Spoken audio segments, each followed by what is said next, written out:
మెదక్ జిల్లా వెల్దుర్తి మండలం సేరిల్లా గ్రామంలో శనివారం కాంగ్రెస్ ముఖ్య కార్యకర్తల సమావేశం నిర్వహించారు. స్థానిక సంస్థల ఎన్నికల నేపథ్యంలో శనివారం నూతనంగా ఏర్పడిన సేరిల్లా గ్రామ పంచాయతీ అభ్యర్థి ఎంపిక కోసం నిర్వహించిన ఈ సమావేశంలో కాంగ్రెస్ పార్టీ తరఫున బంజ లావణ్య రవిని ఏకగ్రీవంగా ఎన్నుకున్నట్లు వారు తెలిపారు.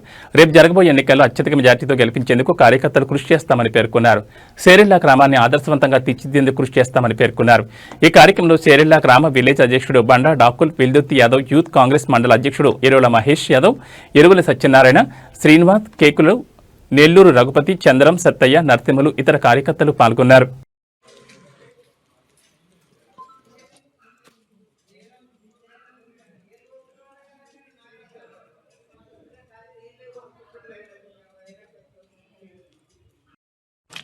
సేరిల్లా కాంగ్రెస్ పార్టీ సర్పంచ్ అభ్యర్థిగా బంజా రవి గారిని కాంగ్రెస్ పార్టీ కార్యకర్తల సమావేశంలో ఏకగ్రీవంగా ఎన్నుకోవడం జరిగింది.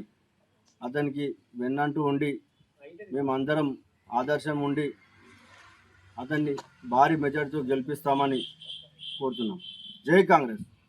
సేరిల్లా గ్రామ పంచాయతీ నూతనంగా ఏర్పడినటువంటి గ్రామ పంచాయతీ సర్పంచ్ అభ్యర్థిగా కాంగ్రెస్ పార్టీ కార్యకర్తల సమావేశంలో ఈరోజు బంజా రవిని ఎన్నుకోవడం జరిగింది. కావున మేము మా అభ్యర్థిని భారీ మెజారిటీతో గెలిపిస్తామని ధీమా వ్యక్తం చేస్తున్నాం. జై కాంగ్రెస్. నూతనంగా ఏర్పడిన సేరిల్లా గ్రామ పంచాయతీ సర్పంచ్ అభ్యర్థిగా కాంగ్రెస్ పార్టీ తరఫున బంజా రవి గారిని సర్పంచ్ అభ్యర్థిగా ఎన్నుకోవడం జరిగింది. అందుకు దీనికి గ్రామ ప్రజలం అందరం కలిసికట్టుగా అతని భారీ మెజారిటీతో గెలిపిస్తామని అందరం ధీమా వ్యక్తం చేస్తున్నాము. జై కాంగ్రెస్.